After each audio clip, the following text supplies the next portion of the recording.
Okay, I believe, yeah, get the eyebrows all cleaned up. We are recording. I saw you just pimp a little bit. Mhm. Hello, everybody. We are, this is Yolanda Ross. I played Jada on the show. And as you guys know, I had this talkback series that I was putting on every week after each episode of The Shy. So my silly self, I didn't get a number 10. I didn't finish the show while we were in Chicago. So I'm trying to do it now with Zoom, with everybody that I didn't get to, with everybody in the cast.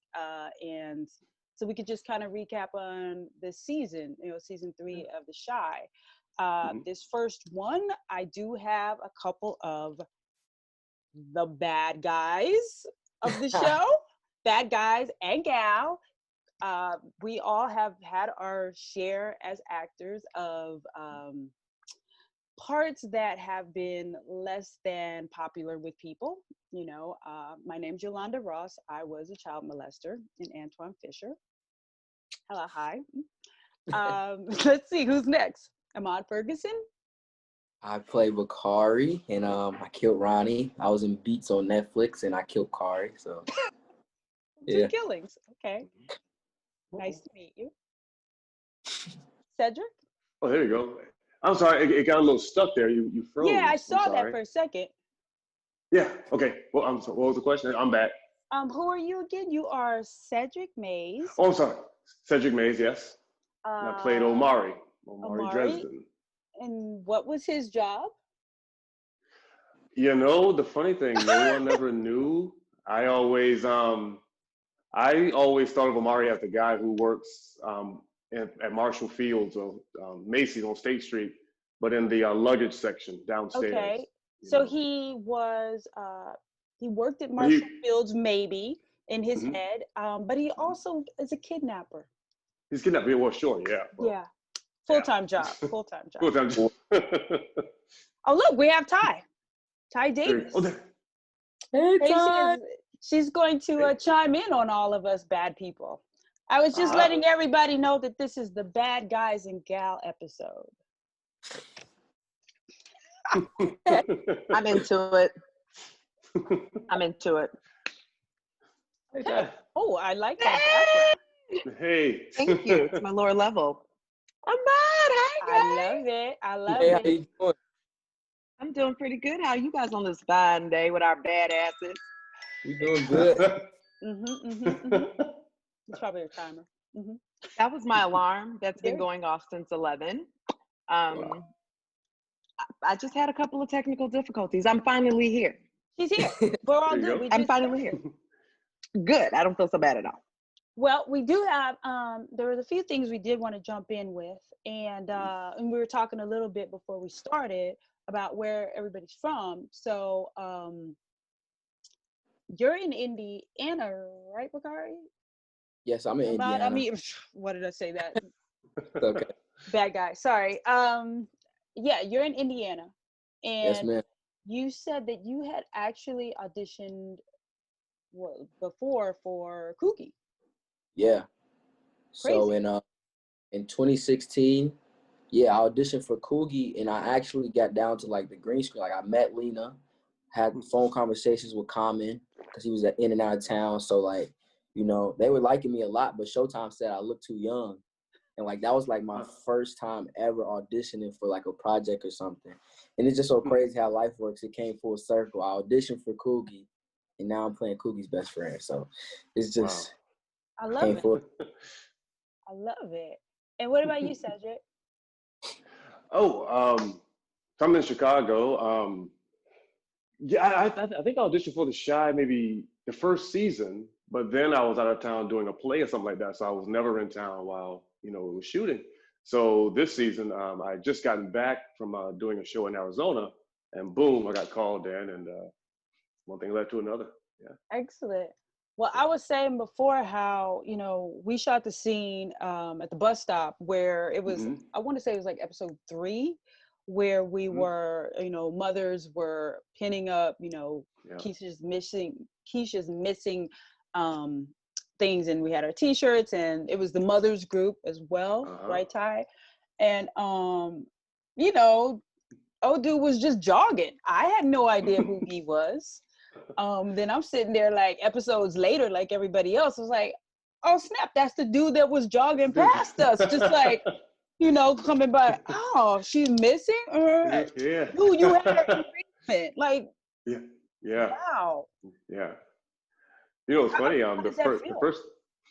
it was interesting because I think I want to say we shot that scene, and then the next scene I shot was I think we overlapped those, the 3 and 4, and we were shooting, you know, both episodes at the same time. And the next scene I was to shoot was when Keisha escapes, and then I grab her and bring her back into the basement. And that was my first time meeting Burgundy also. So it was like, hello, you know. Oh. So yeah, so it was pretty crazy how to a certain degree we were shooting out of order for me a little bit, and so in certain instances, in the pizza shop, you know, everyone thought I was just, you know, once again just part of the background or whatever, but I just never said anything. Cedric's very quiet, y'all. Very quiet. Yeah. You know, like I literally wasn't. Oh wait, unmute. Oh yeah, Mr. Ayo, mute. I'm gonna tell y'all what. I would be asleep until another 45 minutes. Okay. Let me sip my coffee. I was gonna say Cedric is probably one of the nicest people, and I was laughing because my sister, when we came to eat, she was like, "Oh my God, he's so nice." When she saw you on screen, she was like, "No, that's not him. He's not mean." I was like, "Oh, honey, he kidnapped Keisha and everything." Yes, definitely. Oh my gosh. Yeah. So how have people been responding to you? Say, like, have they been sending you messages? Like, have you gotten any negative feedback or positive feedback or? It's one of those tongue-in-cheek kind of things where folks like, I hate you, man, but you acted your ass off. And it's like, you know, which is a cool thing, you know. So it's been a lot of that. I sent a tweet to Yolanda last night where it's probably the best tweet in the world. Someone wrote, "Congratulations, Cedric Mays. You have now joined the ranks of Penny's mom as the most hated Black character in all of Black television history." Yeah. Yo, they had her at the ironing board with the iron. Yeah. We all know the iron. Penny and the Band-Aid. Yeah, we all know that one. Yes. That's pretty interesting because I was like, well, this is the bad guys group, so I get a lot of that too. So people are like, "Oh, it's all Tracy's fault," and I just sent a message to my mom this morning. I was like, "Oh, it had my picture. No, they had Ronnie's picture, like the villain, and then my picture was like the actual villain." I was like, "Damn!" It's not even crazy. Your fault. It's really not your fault. Let them tell it. I should have never had Jason, and then he would never would have had Ronnie, and I would have never got together, and he never had a reason to go and kill Coogie.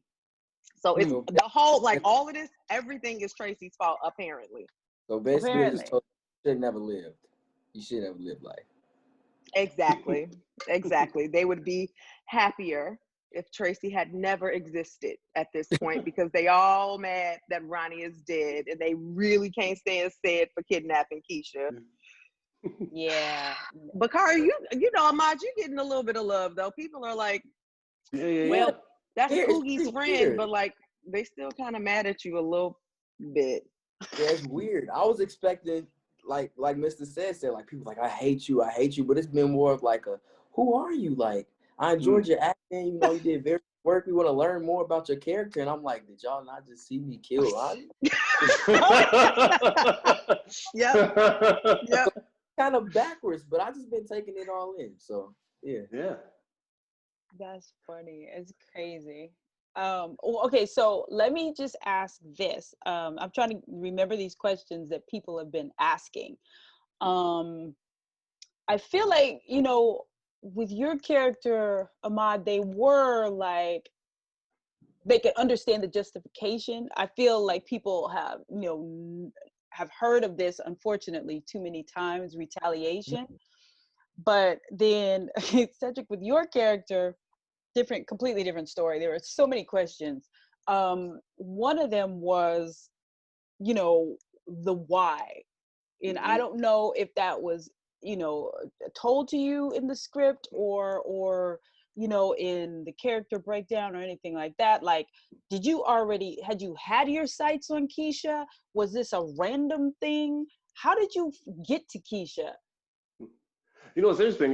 It was never really alluded to in the script, and no one ever really had a conversation about why her. For me, though, I thought, personally, I think the why is, which is why we can say he's a bad guy. Yes, he is, but it's also something interesting about it. I think he's a fan, but if you go further, he's a fanatic, is probably a better way to say it. And so I think that he saw someone who was a talented runner, who was a great athlete, who had a chance at a future. And he, as this guy on the sidelines, always looking in like, yeah, you can do it. When he started to see her behave in ways that he didn't feel were right, if you will, he was like, I'll get you back on your square. You know, I will make you better. And I think that that's the why, probably. At least that's the why I was working with, is that he felt like he had a mission. It's weird. In the same way that Ronnie felt like he had a mission to save her, Omari also felt he had a mission to save her. But once again, it's that twisted kind of way that it manifests itself, you know. Well, that I mean, that makes sense to me in the way that, you know, explaining it in that way, because I was just like, how and why does he have like this, you know, clothes that fit her? Like, why is that stuff in the basement? Like, was he a track coach? Was he in track? Are these clothes old? They can't be old because they look current, you know, so why was there like a nice little array of track outfits downstairs?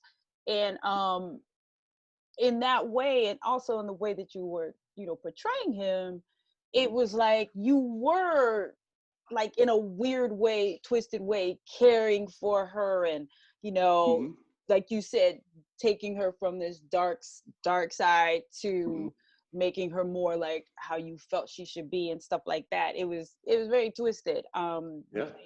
So Thank you. Yeah. You know, it's funny. I was thinking about something you said about the clothes. It's weird. The internet is a powerful tool. I mean, you can literally buy anything, you know. And I know when I was in high school, you know, I forgot the name of the company, but they provided our band uniforms, our football uniforms, basketball uniforms, and to a certain degree, if you said you were a part of the school, you could just call up and get stuff. And it's weird, you know. And I think that someone like Omari, who has that sort of that outside inside kind of personality, you know, he could totally call someone up and, hey, I'm a coach for this school, and, you know, we're running out of this size of uniforms, and they'll say, okay, wow, ship them to them. Ship them to your house. Ship them to the house, Yikes, that's crazy. Yeah. Damn. Does anybody? Is there like? It's like I want to go into like other things that I've thought about with that character, but just, you know, in a daily function, you know, seeing stuff and knowing that, you know, people are out there. It's a lot. It's a lot, that character. A lot. Now you said you also do theater, right? Yeah. And that's why I mostly do theater. Okay. In Chicago or around? Around the country. Like I said, I was at Arizona Theater Fest. Arizona Theater Company doing a play last winter before I did The Shy. And I was just at Alabama Shakes doing a play called The Agitators by Freddie Douglass and Susan B. Anthony earlier this year. So yeah, I primarily do theater. But hey, TV ain't bad. Listen, I think you need to do more TV, because I've seen you on stage, but watching you on screen, I was so captivated. I was like, I know this man and I hate this man so much. Like when you cut her hair, also Black women around the world are literally pissed that you brush dry curly hair. First you have the nerve to kidnap her, and then you gave her split ends? Boy, you are a super villain. Yeah, that seems crazy. That seems crazy. Yeah, thank you, y'all. That was it was interesting. Yeah, you were fantastic. You were fantastic. You have a fan and an enemy in me simultaneously. And that's a lot to say because this is Tracy, seriously. A lot to say. Thank you. Thank you so much. That's cool. I don't know. Well, I mean, I'm just trying to keep it tight with everybody. Does anybody want to say anything else? How did you feel about this season? You know, we're glad to have you both. Mm-hmm. Yeah. This You season, go, Ahmad. all right. This season, it was very nice. I liked how everything played out with, Keisha missing and, Ronnie working to get his life back and, Emmett trying to be, a man. Everybody was just going through these things, and everybody's so like somehow connected, and it was so cool. And I would say like my character, my why was like, like I said in my live, everybody's grieving process or everybody's coping mechanism is different. So I would say like, some people they might smoke, some people they might drink, some people they might meditate, to cope with pain and grief, and what they're going through. And Bakari, he just wanted revenge. And, he might have felt like that's what Coogie wanted. Coogie wanted like that person to die. So I feel like that was like, Bakari's like, woosah, like, I've done good by my friend. He's gone. Like everything is okay. So I feel like that was like my why. Like, that was like to get healing, I need to take. I mean, it's funny because I was thinking about that too. Like if it was a plan thing, because it's like, he had been carrying that for a minute because we've been through 2 seasons, after that. And I was wondering if that whole speech at the funeral and, how they kind of like raised Ronnie up, for finding Keisha and all, and he was now he's being praised by everybody. If that just really clicked it for you, it's like, no. Yeah. If you ever had any reservations, they got snapped at that point because this man cannot now be looked at different. He never paid for this.